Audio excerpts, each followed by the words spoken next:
Bismillahirrahmanirrahim. Assalamualaikum warahmatullahi wabarakatuh. Alhamdulillahi rabbil alamin.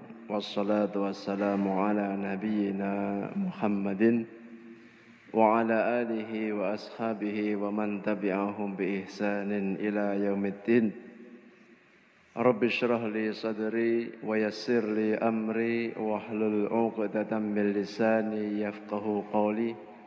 Allahumma inna nas'aluka 'ilman nafi'an wa rizqan thayyiban wa 'amalan mutaqabbala.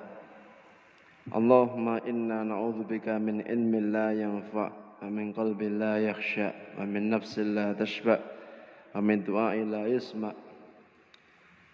Amin ya rabbal alamin.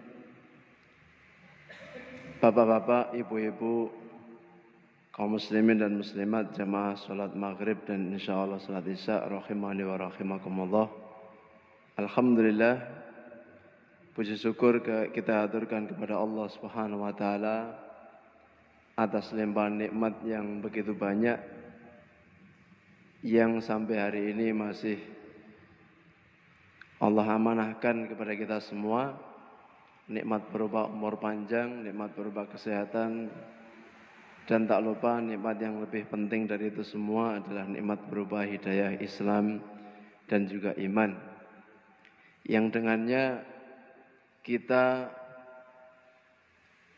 merasakan tanda cinta dari Allah Subhanahu wa taala, yaitu kita dibimbing, diberikan hidayah, sehingga ketika kita diberikan kesempatan untuk hidup di dunia, kita manfaatkan kehidupan kita dengan beramal soleh, dengan berbuat amal-amal yang baik, yang mendatangkan manfaat, faedah buat diri kita maupun buat orang-orang di sekeliling kita.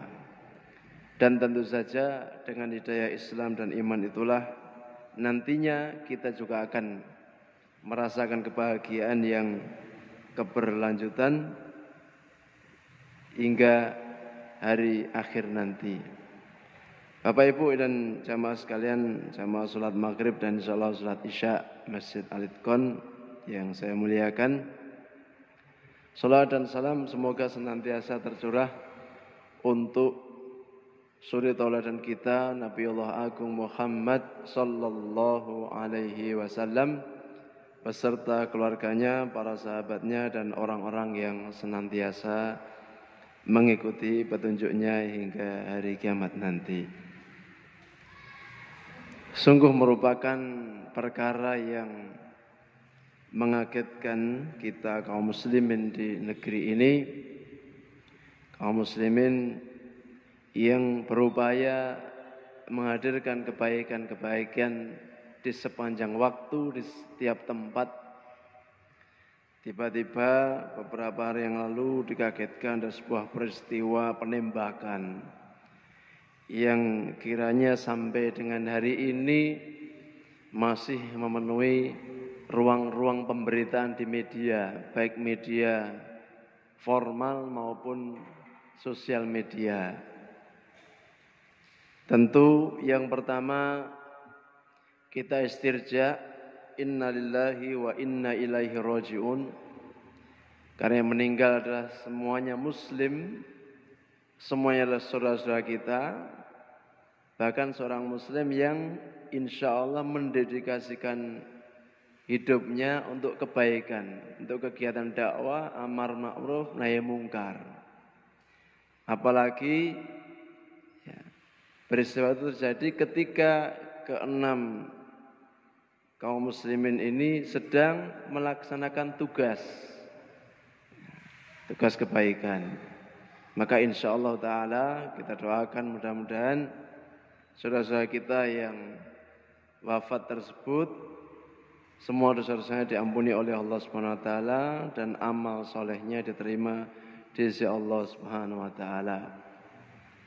Saya mengingatkan diri saya pribadi dan jamaah sekalian, sebagai seorang beriman,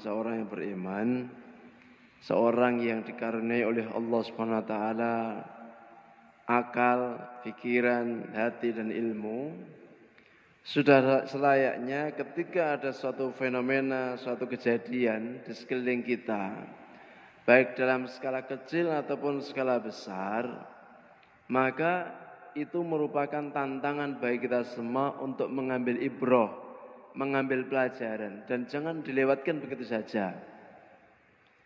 Kalau pun memang harus dilewatkan, mungkin biarlah itu kalau peristiwa-peristiwa kecil, ya.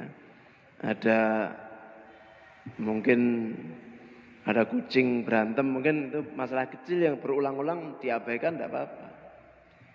Karena ciri orang-orang yang beriman itu, ciri ahlu dzikir yang disebutkan oleh Allah Subhanahu wa taala di antaranya di akhir-akhir surat Ali Imran, Allah Subhanahu wa taala berfirman, "Inna fi khalqis samawati wal ardi wa ikhtilafil laili wan nahar la ayatin liulil albab."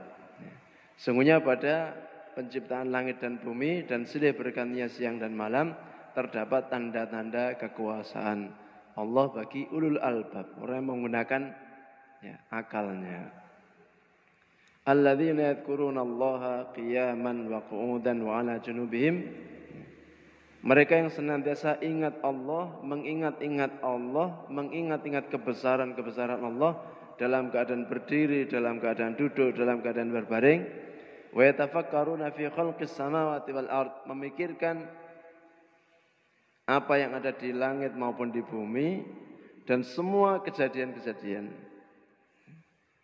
Kemudian ketika menemukan faedah-faedah yang begitu banyak, seorang yang memiliki derajat ulul albab ini mengatakan, Rabbana ma khalaqta hadza batila. Ya Allah, ya Rabb kami, tidak ada satupun dari apa yang Engkau ciptakan, tidak ada satupun dari apa yang Engkau takdirkan itu sia-sia. Jadi karena kejahilan saya, kejahilan kita semua, mungkin ketika kita keluar dari rumah, keluar dari masjid ini, melihat mungkin ada satu tanaman yang mungkin rumput atau ilalang atau semak belukar. Kalaupun lisan kita tidak mengucap, minimal hati kita mungkin membatin, berpikir, bergumam mungkin. Ini tanaman apa, gunanya apa, faedahnya apa, nggak ada manfaatnya, sudah dicabut aja. Jadi seakan-akan ini pengalaman saya, seakan-akan kadang-kadang kalau kita di jalan atau di sawah atau di selokan melihat tanaman yang liar itu, ini tanaman nggak ada faedahnya, nggak ada gunanya.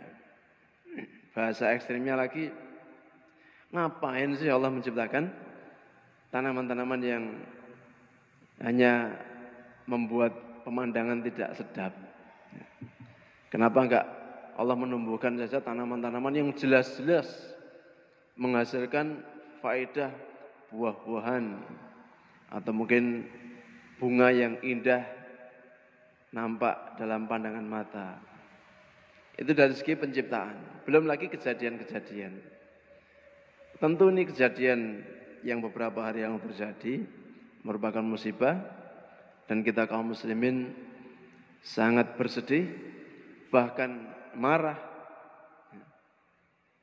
karena terbunuhnya seorang muslim itu memiliki pertimbangan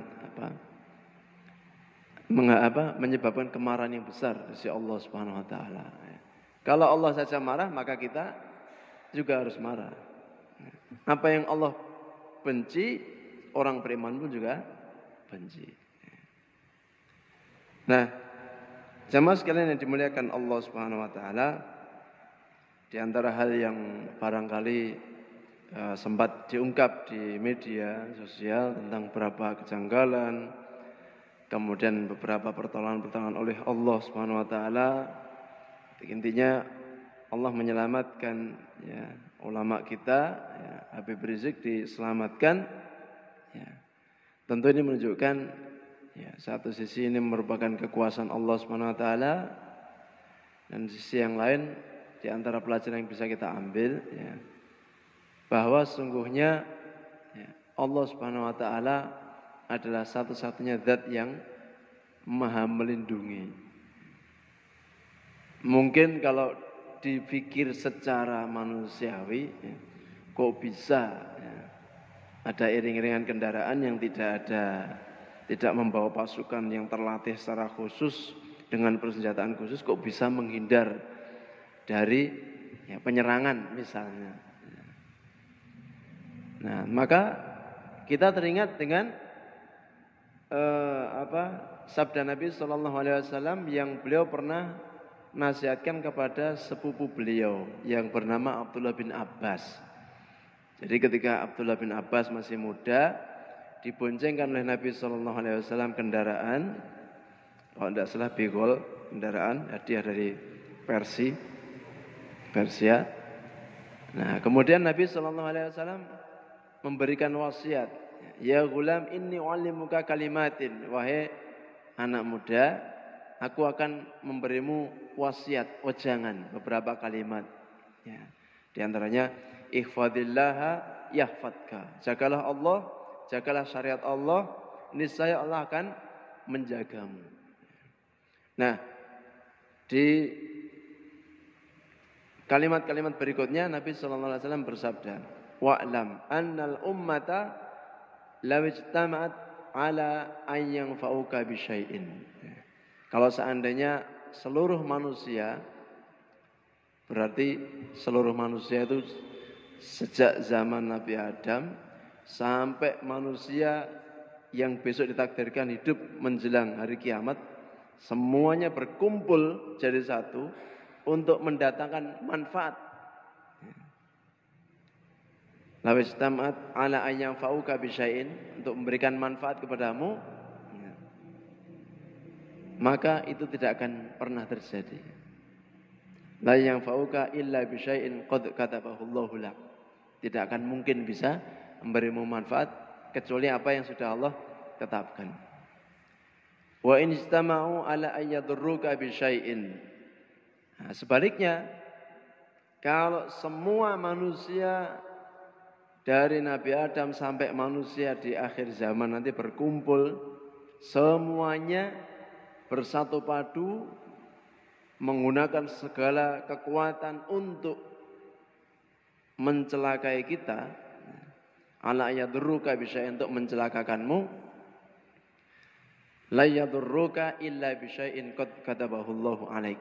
Maka tidak mungkin itu terjadi kecuali apa yang sudah Allah tetapkan ya, terjadi kepadamu. Jadi ini anak kecil, belum balik, sudah dikasih wejangan seperti itu, sudah didoktrin, sehingga dia tumbuh membawa nilai akidah yang begitu kuat. Tidak ada satupun yang dia takuti. Begitulah potret anak-anak muda di zaman Nabi Sallallahu Alaihi Wasallam. Sejak kecil sudah punya keyakinan yang kokoh bahwa memang tidak ada satupun yang layak untuk ditakuti ketika kita memang tidak bersalah. Dan di dalam surat As-Saff, Allah Subhanahu wa taala berfirman, yuriduna liyutfi'u nurallahi wallahu mutimmu nurihi walau karihal kafirun.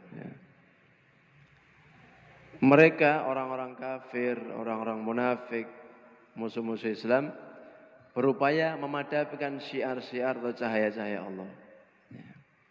Wallahu mutimmu nurihi, tetapi Allah yang menginginkan untuk menghidupkan, menyempurnakan cahayanya. Maka di dalam sejarah peradaban Islam, ya, sejarah kemasan sampai hari ini dan bahkan sampai akan datang, semakin Islam itu dimusuhi, ya, maka itu akan mempercepat kegemilangan Islam.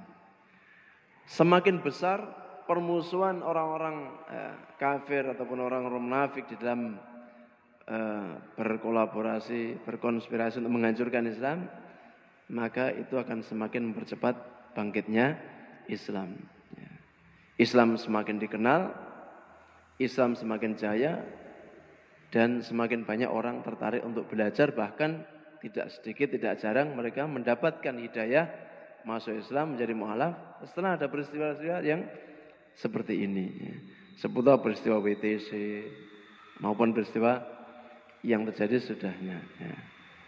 Nah maka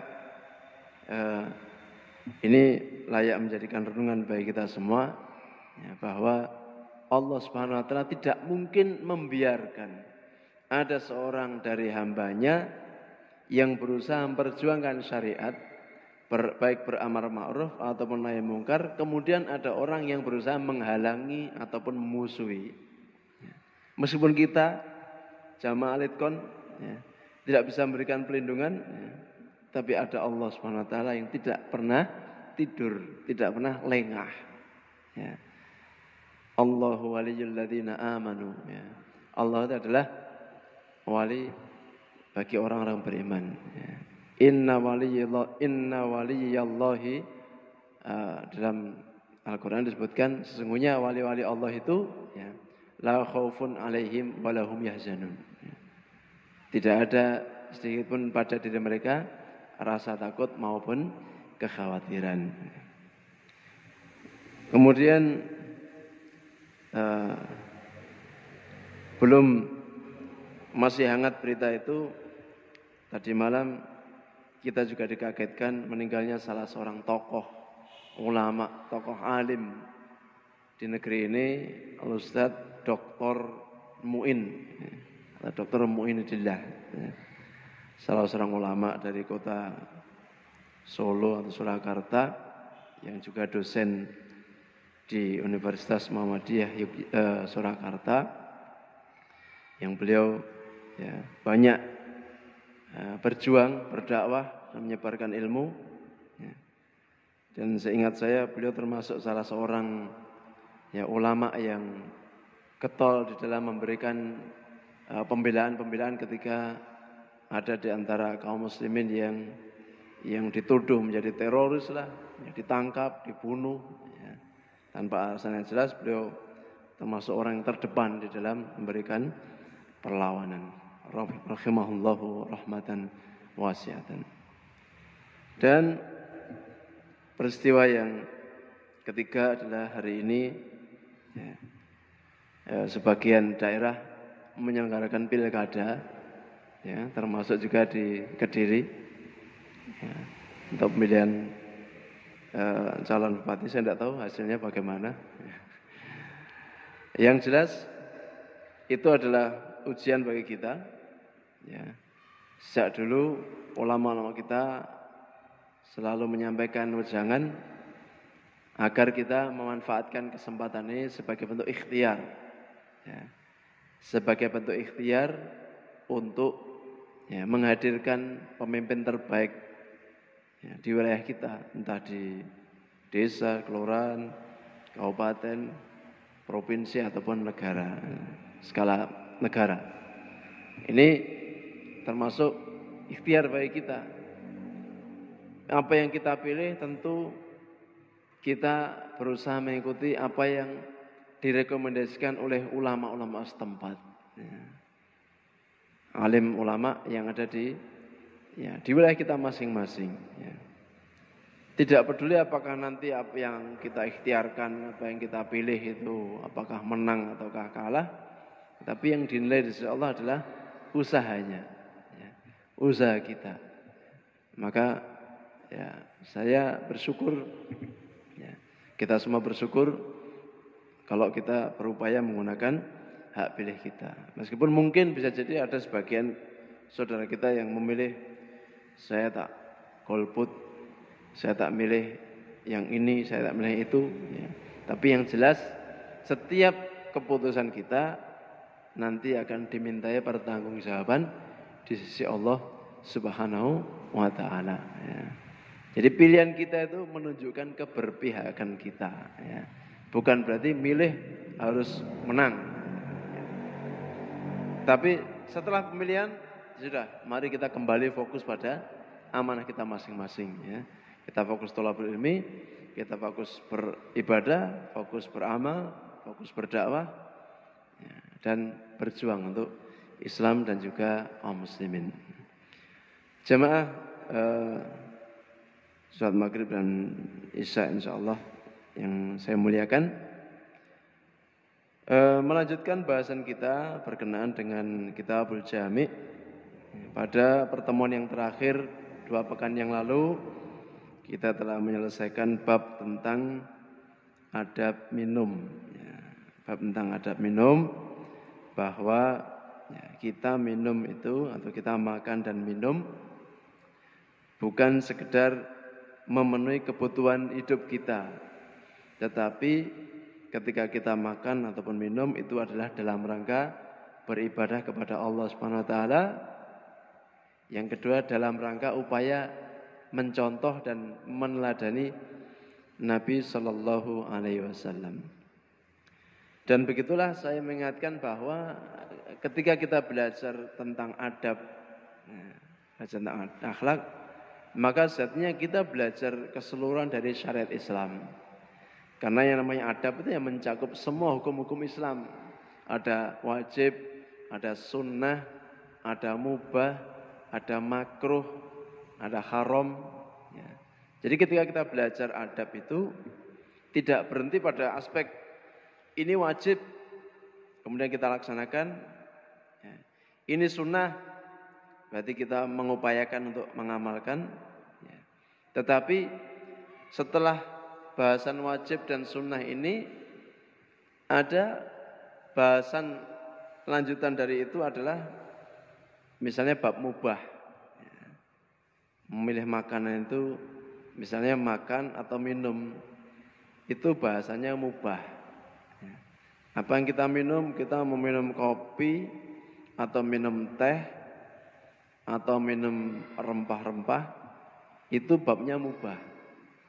Tapi dalam urusan mubah pun ketika kita belajar adab, kita berupaya memilih apa yang dipilih oleh Nabi sallallahu alaihi wasallam. Itu adab yang sempurna. Cara makan, cara minum, cara berpakaian, lifestyle, gaya hidup.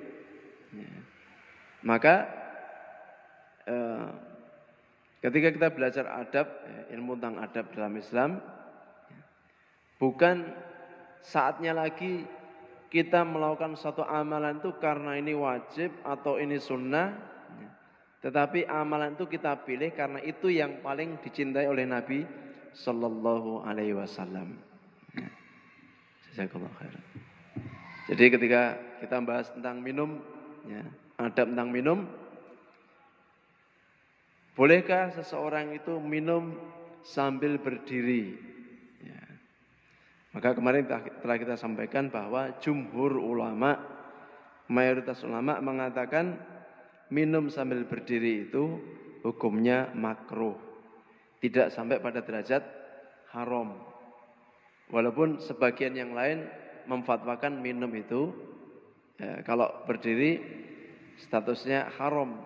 Bahkan ada yang menyatakan kalau seseorang lupa minum dalam keadaan berdiri, harus kemudian dia ingat dimuntahkan. Nah kita ini bukan fuqaha, kita ini bukan ahli fikih, ulama bukan, apalagi ulama ahli fikih. Maka ketika kita belajar adab, kita tidak perlu ini wajib, ini haram. Yang penting mana yang paling terbaik, yang paling Allah Subhanahu wa taala cintai. Ini ada makanan. Kalau kita makan satu piring, setelah habis, ini masih ada piring yang kedua. Rasanya masih pengin menambah porsi, satu porsi lagi. Ini babnya masih mubah. Nah, mana yang kita pilih? Apakah kita mencukupkan satu piring atau kita nambah satu piring lagi? Nah, pertanyaannya mana dari dua pilihan itu yang paling Allah cintai? Nah, itulah kita belajar adab. Maka bahasan selanjutnya hadis kita adalah Kitabul Jami' sampai dengan hadis yang ke-13, di mana al-muallif, penulis dari Kutaib ini, Al-Imam Ibnu Hajar Al-Asqalani rahimahullah mengatakan,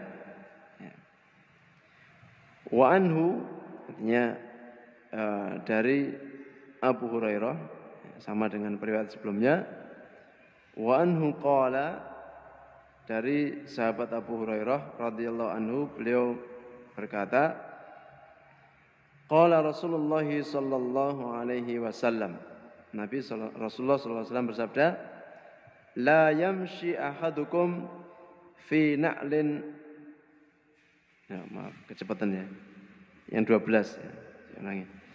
Qala Rasulullah sallallahu alaihi wasallam, Rasulullah sallallahu alaihi wasallam bersabda, "Idzan ta'ala ahadukum falyabda' bil yamini." Jika salah seorang di antara kalian mengenakan sandal atau sepatu atau yang sejenis, jas penutup kaki, falyabda' bil yamini. Hendaklah dimulai dari yang kanan. Wa idza naza'a falyabda' bisyimali. Apabila melepas hendaknya dimulai dari yang kiri. Wal takunil yumna awwaluhuma tun'alu. Dan hendaknya kaki kanan adalah kaki yang pertama kali dipakaikan sandal. Wa akhiruhuma tunzau. Dan yang terakhir dilepaskan. Muttafaqun alaih. Hadis ini diriwayatkan oleh Imam Bukhari dan Muslim. Jamaah sekalian rahimakumullah, bab tema sendal ini adalah berhubungan dengan secara umum adalah bab tentang adab berbusana atau adab berpakaian. Karenanya sandal, sepatu atau kaos kaki itu adalah bagian dari busana yang kita pakai. Maka kita perlu memberikan takdim atau muqaddimah berkenaan dengan bab pakaian. Di dalam Al-Qur'anul Karim di surat Al-A'raf, ayat yang ke-26, Allah Subhanahu wa taala berfirman, "Ya bani Adam, qad anzalna 'alaikum libasa yuwari sawatikum warisha." Wahai anak Adam, anak-anak cucu Adam, qad anzalna 'alaikum libasan yuwari sawatikum warisha. Sesungguhnya kami telah menurunkan kepadamu pakaian untuk menutupi auratmu dan pakaian indah untuk perhiasan. Jadi di ayat ini dijelaskan tentang dua tujuan utama pakaian. Dan masih ada lagi satu tujuan secara umum, manusia memakai suatu pakaian atau baju atau busana itu setidaknya memiliki 3 fungsi atau 3 fungsi pakaian. Dan itu tidak ada pada binatang. Artinya yang membedakan manusia dengan binatang itu salah satunya kalau manusia itu berpakaian menutup aurat.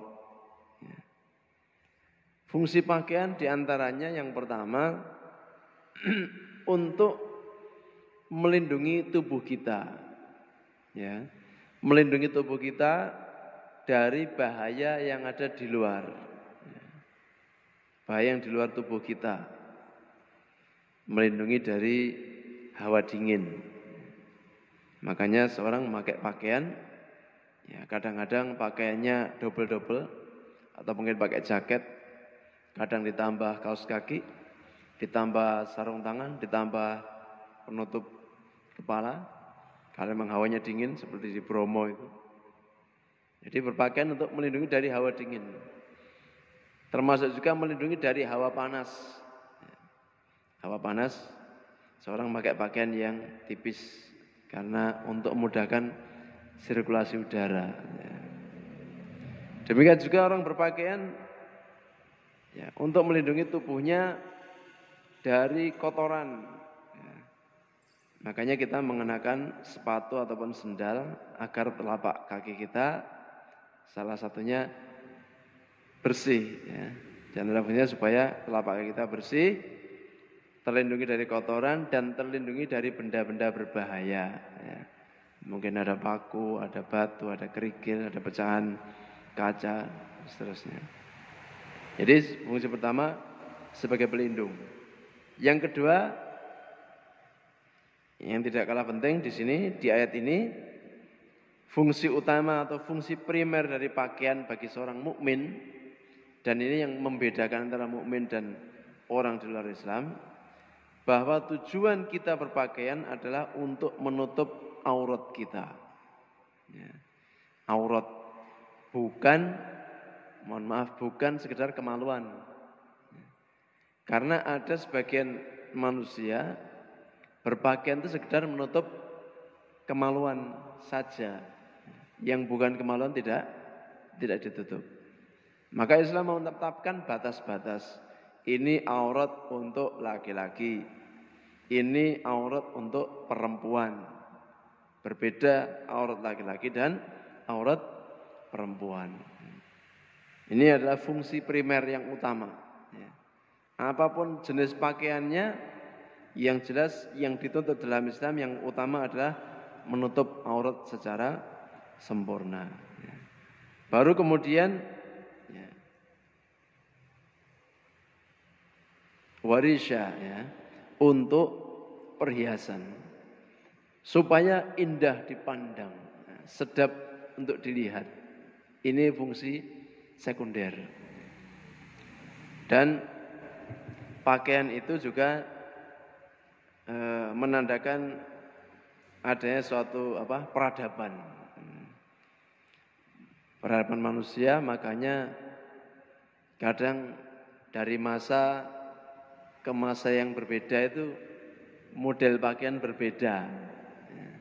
Pakaian kakek nenek kita dulu berbeda dengan pakaian orang-orang zaman sekarang ini.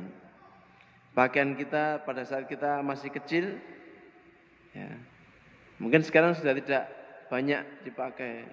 Atau pakaian yang kita pakai sekarang ini dulu tidak ada modelnya ketika kita masih kecil.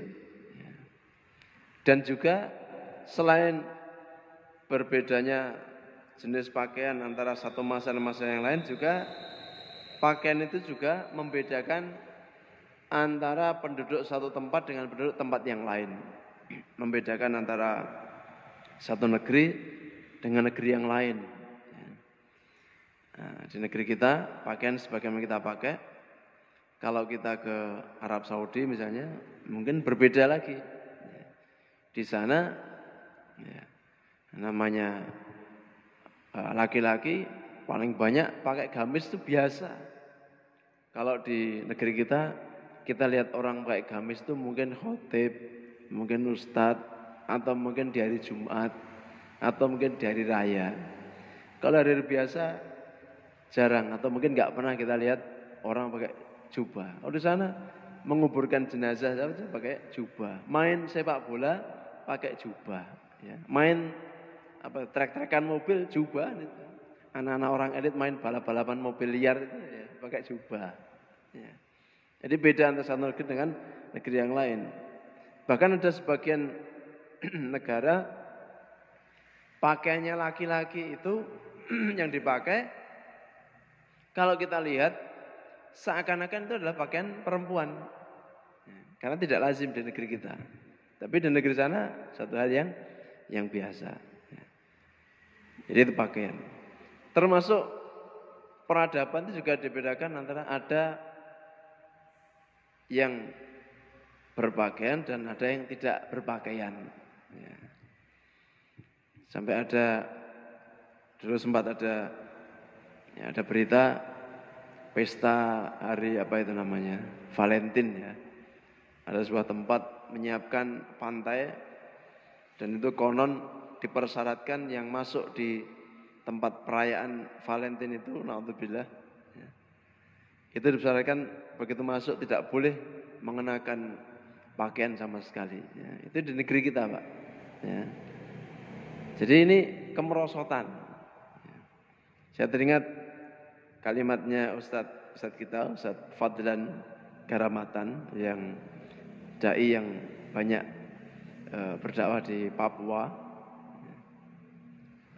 Beliau menyampaikan kalimatnya para mu'alaf di Papua ketika melihat fenomena banyak orang-orang perkotaan di Jakarta yang kemudian pakainya semakin hari semakin telanjang, semakin banyak porsi aurat yang terbuka, mereka bergumam, kasihan orang-orang di Jakarta. Baru hari ini baru belajar telanjang. Kita sudah belajar pakai baju, orang Jakarta baru belajar telanjang. Ini terlambat. Nah, itu 3 fungsi utama. Ya. 3 fungsi utama tentu kita yang paling primer bagi kaum muslimin yang namanya berpakaian itu adalah dalam rangka menutup aurat. Karena ini statusnya wajib. Ya. Kalaupun toh pakaiannya tidak kurang sedap dipandang itu masih mending. Ya. Mungkin entah perpaduan warnanya atau mungkin pakaiannya kusam. Ya. Tapi asalkan yang poin pertama adalah menutup aurat dengan sempurna. Maka itu menjadi syarat. Ya. Dikatakan sempurna itu ya, minimal terpenuhi 3 syarat. Ya. Karena baginda Nabi Shallallahu Alaihi Wasallam pernah bersabda menceritakan tentang ada 2 penduduk atau 2 kelompok ahli neraka yang belum pernah Nabi Shallallahu Alaihi Wasallam lihat ketika di dunia. Salah satunya adalah kasiyatun ariyat, wanita yang berpakaian tetapi telanjang. Maksudnya bagaimana?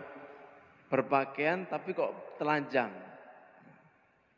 Artinya seseorang yang memakai pakaian, memakai busana tapi tidak sempurna di dalam menutup auratnya. Jadi para ulama menjelaskan ya, syarat pakaian dikatakan mencukupi dalam menutup aurat itu 1 ya, menutup aurat secara sempurna. Jadi kalau perempuan ya mesti pakai hijab, pakai apa? Jilbab, pakai kerudung. Lengannya tertutup, betisnya tertutup, kemudian rambutnya juga tidak terlihat. Kalau seandainya berpakaian tetapi masih ada bagian-bagian yang terlihat, ya, kalau perempuan berarti itu telanjang. Pada hakikatnya dia telanjang, berpakaian tapi tidak sempurna. Yang kedua, selain menutup aurat dengan sempurna, yang kedua, pakaian yang dipakai harus tebal, bukan tebal. Tidak boleh menampakkan, tidak boleh transparan intinya. Tidak boleh transparan. Ini biasanya sebagian busana-busana pengantin itu transparan ya. Jadi apa? Saya tidak ngerti kain apa namanya itu ya. Jadi dipakai tapi tembus pandang ya.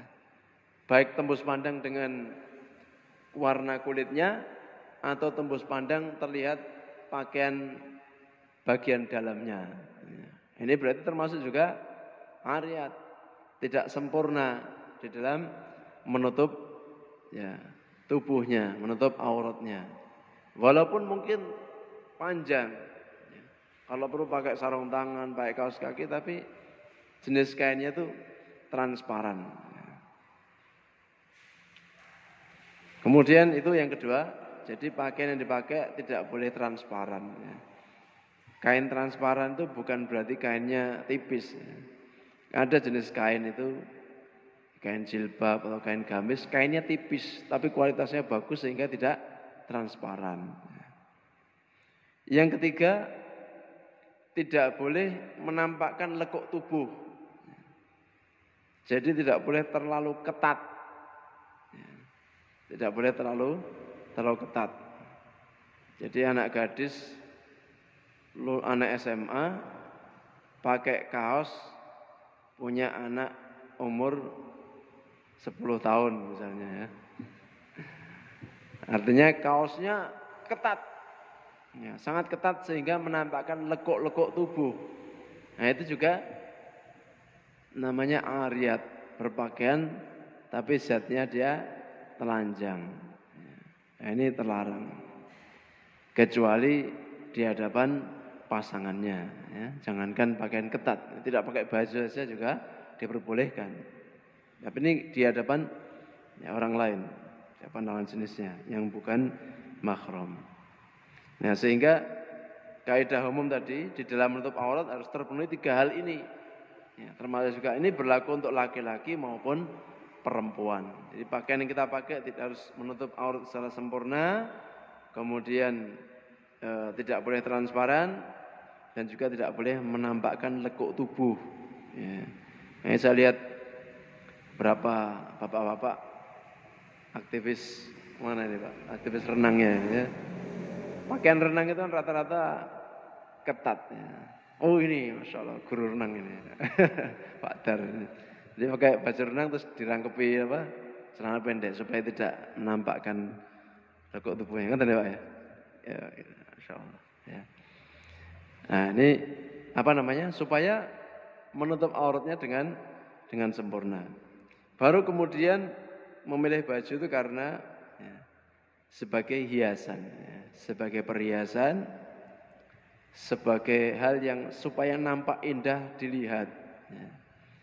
Dan Islam itu agama yang benar-benar memperhatikan etika maupun estetika. Kalau etika itu adab, jadi dari singgung adab-adab secara umum berpakaian, jadi menutup aurat dengan sempurna.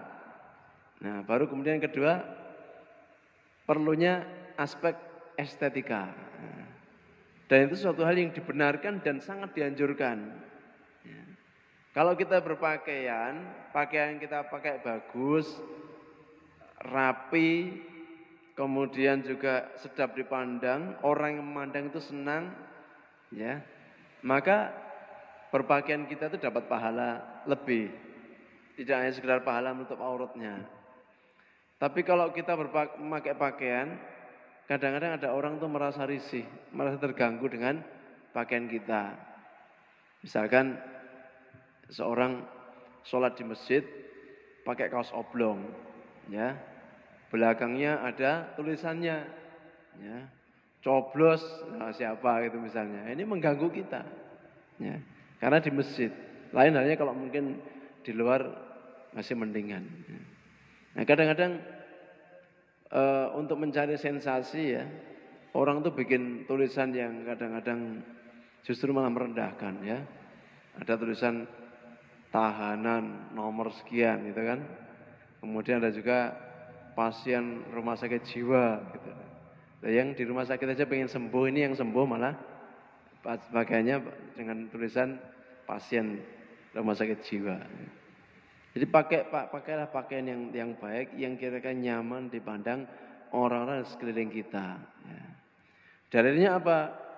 Nabi SAW pernah bersabda, Innallaha ta'ala jamilun yuhibbul jamala. Sesungguhnya Allah Subhanahu Wa Taala zat yang maha indah dan menyukai keindahan.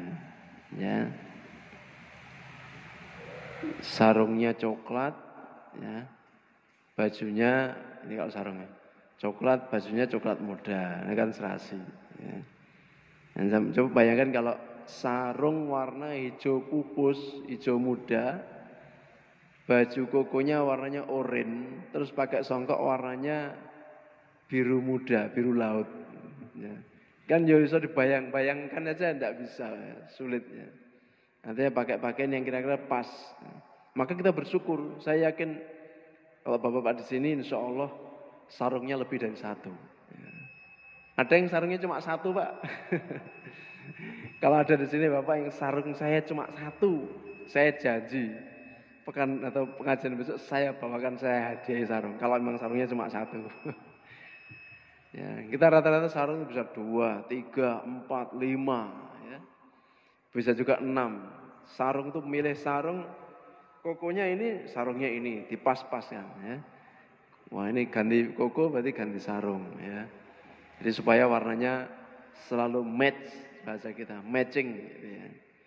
Nah itu bukan tercela, bahkan terpuji. Karena itu satu hal yang keindahan. Ya. Dan itu bagian dari ya, seni yang dianjurkan. Makanya ada orang seni seni seni dalam busana ya. Bagaimana baju kenapa dikasih bordir, dikasih pernak-pernik warna-warni, dikasih warna yang lebih dari satu supaya lebih enak dipandang ya. Makanya ya, satu produsen bisa menghasilkan baju dengan berbagai warna. Demikian pengantar dalam ada berpakaian yang bisa kami sampaikan. Insyaallah kita sambung pada pertemuan yang akan datang. Kurang lebih mohon maaf. Hadanallahu wa iyyakum ajmain. Subhanakallahumma bihamdika asyhadu an la ilaha illa anta astaghfiruka wa atubu ilaik. Assalamualaikum warahmatullahi wabarakatuh.